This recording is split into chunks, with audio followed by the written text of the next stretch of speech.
আজ করব ঘরোয়া পদ্ধতিতে পাস্তা। তোমরা অনেকেই অনেকভাবে পাস্তা করে থাকো। আমি কীভাবে পাস্তা করলাম সেটাই তোমাদের সাথে শেয়ার করছি। প্রথমে কড়াইটা গরম করতে বসিয়ে দিয়েছি। কড়াইটা গরম হয়ে গেছে, এরপর সাদা তেল দিয়ে দিলাম।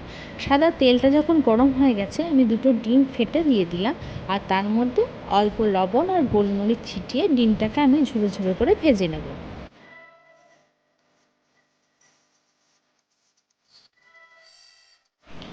আমার ডিমটা ঝুরো ঝুরো হয়ে গেছে, আমি ডিমটাকে তুলে নিয়েছি। এরপর আগে থেকেই পাস্তাটা আমি সেদ্ধ করে রেখে দিই। এরপর ওই কড়াইয়ে আবারও একটু সাদা তেল দিয়ে তার মধ্যে পেঁয়াজ কুচি, ক্যাপসিকাম কুচি, রসুন কুচি আর সাথে দুটো লঙ্কা ভেঙে আমি একটু নাড়াচাড়া করে নিই।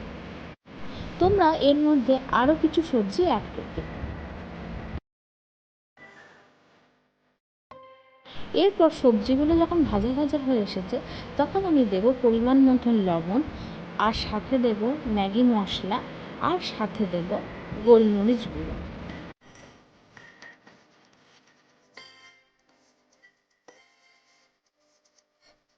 সব কিছু দেওয়ার পর ভালো করে মিশিয়ে নেবো সবজির সাথে।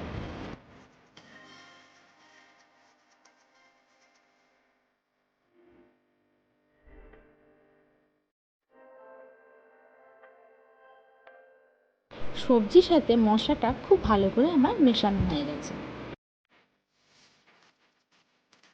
এরপর আমি দিয়ে দিলাম চিলি সস আর টমেটো সস।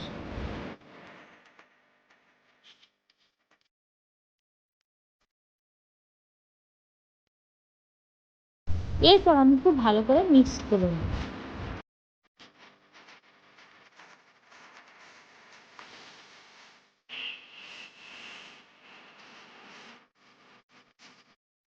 এরপর আমি ডিমের ঝুড়োটা দিয়ে দেবো। দেওয়ার পর খুব ভালো করে আবারও মিশিয়ে নেবো সবজির সাথে।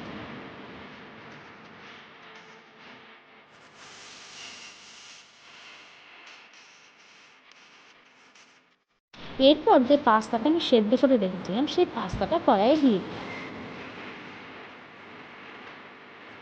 কড়াইয়ে পাস্তাটা দেওয়ার পর পাস্তার সাথে সবজিগুলো আমি খুব ভালো করে মিক্স করতে লাগলাম।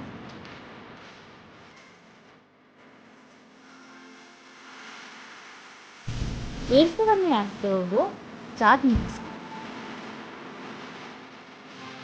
এখনও যারা এই অবধি আমার ভিডিওটা দেখছে অথচ একটা লাইক বা কমেন্ট করতে ভুলে গেছে, তারা প্লিজ একটা লাইক আর কমেন্ট করতে আমার পাশে থেকে সাথে দেবে। আশা করি আমার এই ঘরোয়া পদ্ধতির পাস্তা তোমাদের কাছে খুব ভালো লাগবে।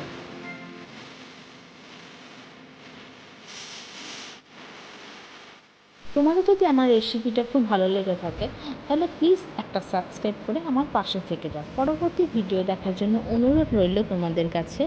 ততক্ষণ তোমরা ভালো থেকো, সুস্থ থেকো আর সাবধানে থেকো।